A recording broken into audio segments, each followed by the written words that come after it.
Hello, little ones. Today we are going on an adventure to Paris, which is the capital city of France. Let's get in our magic plane and take flight. Wow! Look at that big structure. Have you ever seen a picture of that before? That's the Eiffel Tower. This is like a giant iron tree reaching up to the sky. It's one of the most famous landmarks in the world. You can go up and see the city from high above, like a bird flying over rooftops. Oh, and it looks beautiful at night. Let me use my magic kitten powers to make it nighttime. The Eiffel Tower was designed by a man named Gustave Eiffel for a big event called the World's Fair in 1889, which was like a huge party where countries showed off cool things they had made.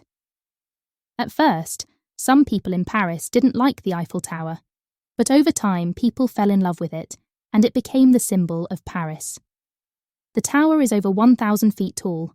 That's like stacking about 300 people on top of each other. When it was first built, it was the tallest man-made structure in the world. People from all over came to see this marvel. They could ride in elevators up to the top, which back then was a really big deal because most buildings didn't have elevators at that time. Wow, this building is huge. It's the Notre Dame Cathedral, another famous symbol of Paris. A long, long time ago, more than 900 years ago, people started building Notre Dame. Imagine that. It was way back in the 1100s. Building Notre Dame was a huge job, and it took a very long time, almost 200 years. Notre Dame is known for its amazing architecture. It has beautiful stained glass windows that tell stories and let in colourful light, and there are scary-looking gargoyles on the outside.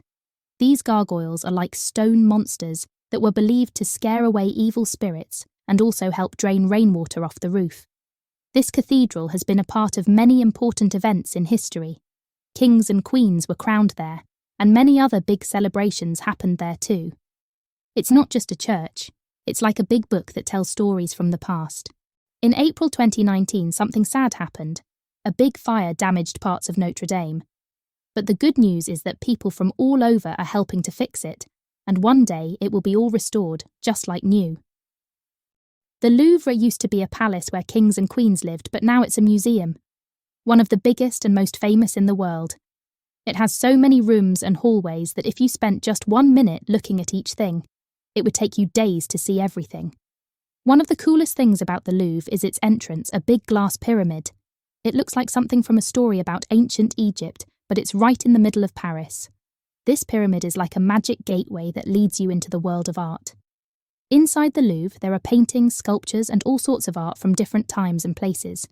You can see art from ancient Egypt, Greece, and Rome, and also famous paintings from all over Europe. There are even pieces of old castles and palaces inside. The most famous painting in the Louvre is the Mona Lisa, painted by Leonardo da Vinci. It's a very special painting because of the mysterious smile of the lady in the picture. When you look at her, it seems like her smile changes depending on how you look at her. There's so much to explore in the Louvre that it can be like a giant art adventure. Imagine walking through rooms filled with knight's armour, seeing huge statues and looking at paintings that tell stories from long ago. It's not just a museum, it's like a time machine that takes you on a journey through history and around the world. Well, children, I hope you enjoyed our magical trip to Paris. Let's head back home and get some well-needed rest. And remember to like and subscribe for more CurlGirl Productions videos.